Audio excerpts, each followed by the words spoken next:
यंदाचं वर्ष अनेक राजकीय घटनांमुळे गाजले।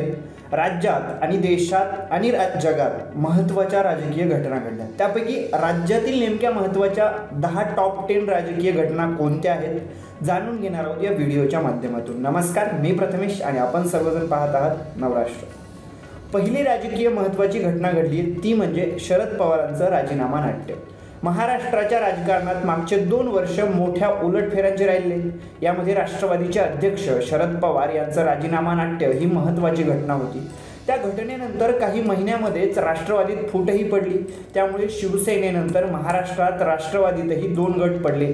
2 मे 2023 रोजी मुंबईच्या यशवंतराव चव्हाण सेंटर येथे शरद पवारांच्या लोक माझे सांगती या पुस्तकाच्या दुसऱ्या आवृत्तीचा प्रकाशन सोहळा ठेवण्यात आला होता।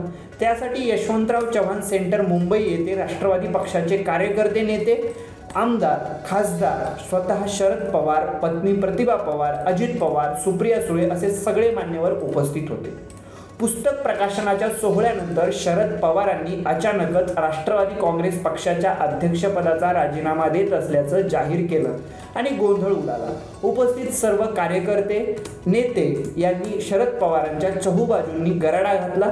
त्यांना राजीनामा मागे घेण्याची विनंती केली। शरद पवारांच्या नावाची नारेबाजीही झाली आणि त्यानंतर ज्येष्ठ नेत्यांनी आपापले मनोगत व्यक्त करून शरद पवारांना राजीनामा मागे घेण्याची विनंती केली। या सगळ्या राजीनामा नाट्याची, या सगळ्या राजीनामा देत असलेल्या घटनेची संपूर्ण वृत्तांत राज्यभरामध्ये पसरला आणि वेगवेगळ्या चर्चा, वितर्क, तर्क या सगळ्या गोष्टींना उधाण आलं। राजकीय वर्तुळामध्ये या गोष्टीची महत्त्वाची दखल घेतली गेली। राज्यातच नाही तर देशभरामध्ये या बातमीची, या घटनेची दखल घेण्यात आली। शरद पवारांनंतर राष्ट्रवादी कोणाच्या हातात जाणार? पक्ष अध्यक्षपदाचा दावेदार कोण असणार? शरद पवार राजकारणातून निवृत्ती घेणार का? अशा चर्चांना ऊत आलेला होता। कार्यकर्ते आणि नेत्यांनी विनंती केल्याने शरद पवारांनी विचार करून निर्णय घेईल असं जाहीर केलं आणि त्यानंतर त्यांनी राजीनामा मागे घेतला। यामुळे शरद पवारांच्या राजीनाम्याची ही घटना, राजीनामा नाट्य चांगलंच महाराष्ट्रात रंगलेलं होतं। यानंतर राज्यातील महत्त्वाची राजकीय घटना आहे ती म्हणजे मराठा आरक्षणासाठीची आंदोलनं, उपोषणं। राज्यामध्ये मराठा आरक्षणाची मागणी मध्यंतरी चांगली जोर धरू लागली होती। मराठा क्रांती मोर्चेही झाले। त्यानंतर राज्यामध्ये मराठा आरक्षणाची मागणी जोर धरू लागली। सप्टेंबर महिन्यामध्ये जालन्याच्या आंतरवली सराटीमध्ये काही आंदोलक मराठा आरक्षणाच्या मागणीसाठी उपोषण करत होते। अचानक त्यांच्यावर लाठीचार्ज झाला। या घटनेच्या निषेधार्थ आंदोलक मनोज जरांगे पाटील यांनी उपोषण सुरू केलं आणि तेव्हापासून राज्यामध्ये मराठा आरक्षणाच्या मागणीचा जोर वाढला। ठिकठिकाणी सभा, साखळी उपोषणं, आमरण उपोषणं, रास्ता रोको असं झालं। यामुळे सरकारवर चांगलाच दबाव वाढला। परिणामतः सरकारने न्यायमूर्ती शिंदे समिती स्थापन करून ज्यांच्या कुणबी नोंदी सापडतील त्यांना कुणबी प्रमाणपत्र द्यायला सुरुवात केली। मराठा आरक्षणाला गुणरत्न सदावर्ते तसेच ओबीसी मधून आरक्षण देण्याला छगन भुजबळांनी विरोध केलेला पाहायला मिळाला। मनोज जरांगे पाटील यांच्या रूपाने मराठा समाजाने नवीन नेतृत्व आंदोलनामधून समोर आलेलं पाहायला मिळालं आणि मराठा आरक्षणाच्या या मागणीचा, या आंदोलनांचा, उपोषणांचा राजकीय घटना म्हणून महाराष्ट्रामध्ये पाहायला गेलेला आहे या वर्षभरात। यानंतरची राजकीय घटना आहे ती म्हणजे राष्ट्रवादीतील फूट किंवा अजित पवारांचं बंड। राष्ट्रवादी पक्षामध्ये 2 जुलै रोजी बंड झालं। अजित पवारांनी राज्यातील भाजप शिंदे सरकारसोबत जाण्याचा निर्णय घेतला। त्या दिवशी त्यांनी उपमुख्यमंत्री पदाची शपथ घेतली तर त्यांच्यासोबत इतर आमदारांनी मंत्रिपदाची शपथ घेतली। त्यामध्ये दिलीप वळसे पाटील, हसन मुश्रीफ, धनंजय मुंडे, अनिल पाटील, छगन भुजबळ, आदिती तटकरे इत्यादींचा समावेश होता। राष्ट्रवादीतील या बंडानंतर जे शिवसेनेचे झालं तेच राष्ट्रवादीचं सुरू झालं। पक्षाच्या चिन्हासाठी, नावासाठी कायदेशीर लढाई सुरू झाली। निवडणूक आयोगासमोर सुनावणी सुरू झाली। न्यायालयीन लढा, कायदेशीर सुनावणी या सगळ्या गोष्टी ज्या शिवसेनेबाबतीत घडल्या त्याच राष्ट्रवादी बाबतीत घडायला सुरुवात झाली आणि दुसरा प्रादेशिक पक्ष शिवसेनेनंतर राष्ट्रवादी हा राज्यामध्ये फुटलेला पाहायला मिळाला। या सगळ्या गोष्टीकडे राजकीय महत्त्वाची घटना म्हणून राज्यामध्ये आत्तापर्यंत पाहिलं गेलेलं आहे। अद्यापही निवडणूक आयोगासमोर सुनावणी ही सुरू झालेली आहे आणि त्याचा निकाल हा आत्तापर्यंत राष्ट्रवादी नेमकी कोणाची, पक्ष चिन्ह कोणाचं हा आलेला नाहीये। मग नेमकं पक्ष हा शरद पवारांकडे जातो का अजित पवारांकडे जातो हे पाहणं अत्यंत महत्त्वाचं राहणार आहे. यानंतरची महत्त्वाची घटना आहे राज्यातील आमदार अपात्रता प्रकरण. महाराष्ट्राच्या यंदाच्या महत्त्वाच्या घटनांपैकी नाही तर महाराष्ट्राच्या राजकीय इतिहासातील महत्त्वाची घटना म्हणून या प्रकरणाकडे पाहिलं जातं. शिवसेना पक्ष फुटल्यानंतर सर्वोच्च न्यायालय, निवडणूक आयोग या सगळ्या गोष्टी सुनावण्या झाल्या. त्यानंतर आमदार अपात्रता प्रकरणाची सुनावणी किंवा ती जबाबदारी विधानसभा अध्यक्षांची आहे असं सर्वोच्च न्यायालयाने सांगितलं. त्यानंतर विधानसभा अध्यक्ष राहुल नार्वेकर यांची जबाबदारी वाढली. त्यांनी या सुनावणीसाठी वेळ लावल्याने त्यांच्यावर शिवसेना ठाकरे गटाने टीकाही केली. त्यानंतर त्यांना सर्वोच्च न्यायालयाने फटकारले होते. ही सुनावणी राज्यातील राजकीय इतिहासातील महत्त्वाची घटना आहे.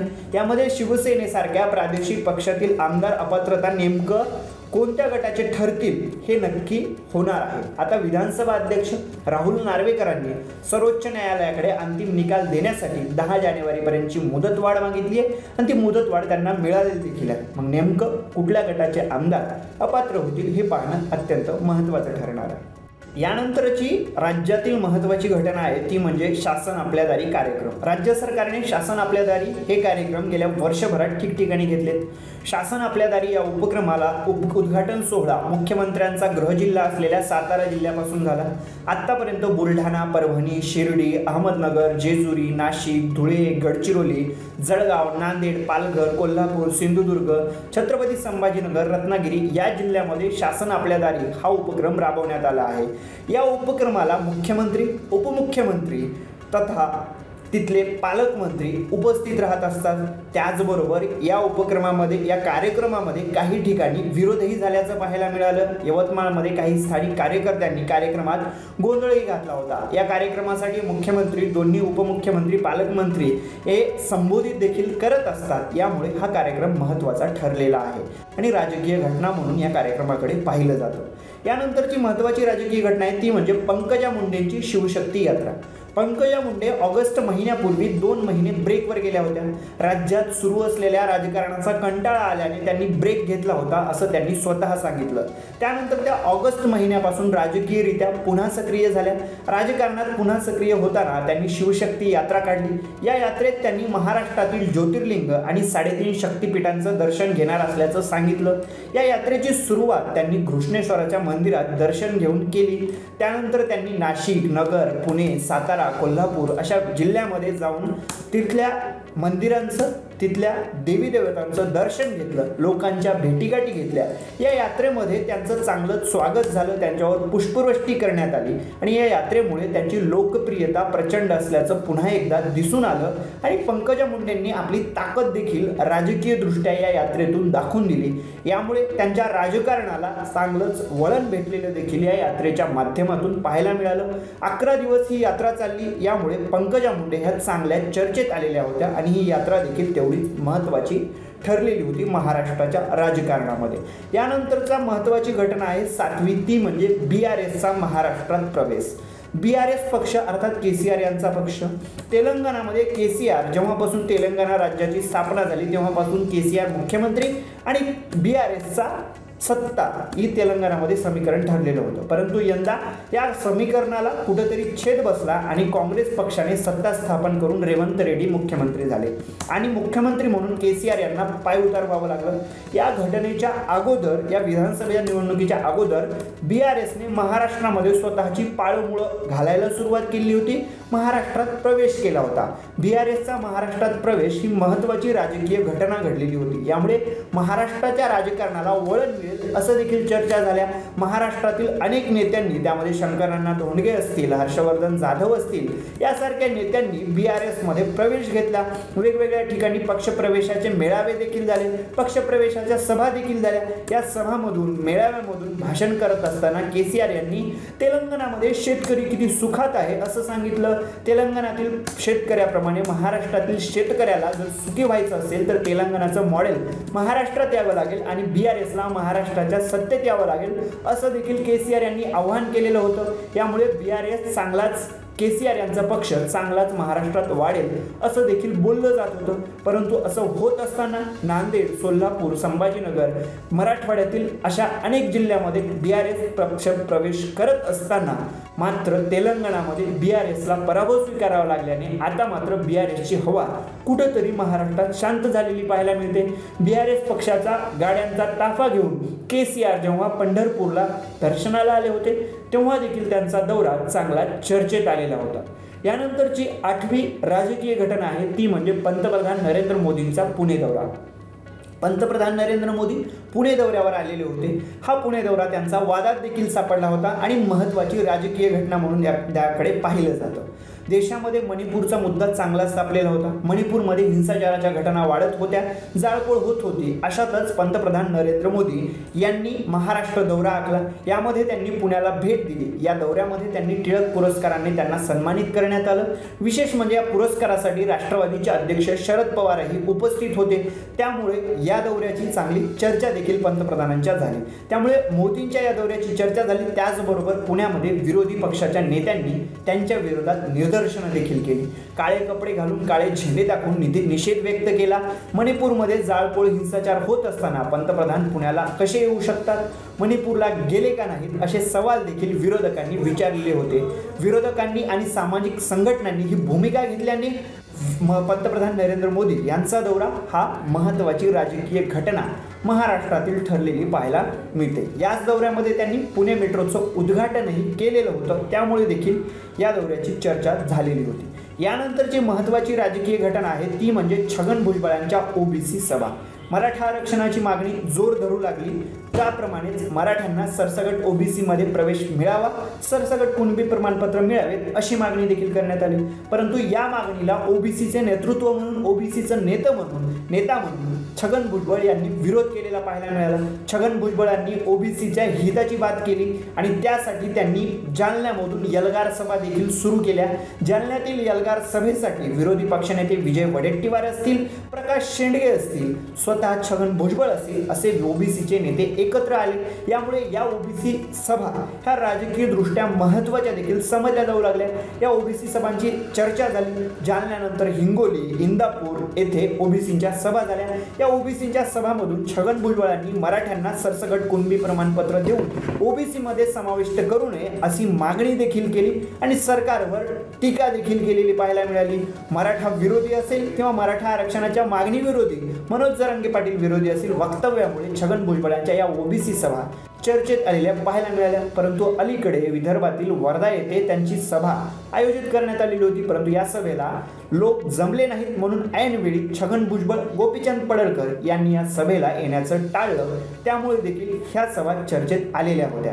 यानंतर जी महत्त्वाची आणि शेवटची 10वी राजकीय घटना आहे ती म्हणजे युवा संघर्ष यात्रा.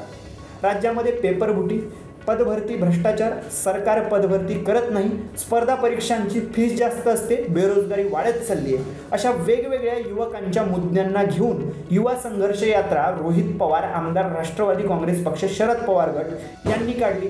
पुण्यापासून नागपूरपर्यंतचा असा 800 किलोमीटरचा पायी प्रवास या यात्रेमध्ये शरद पवारांचे नातू असलेले रोहित पवारांनी पूर्ण केला.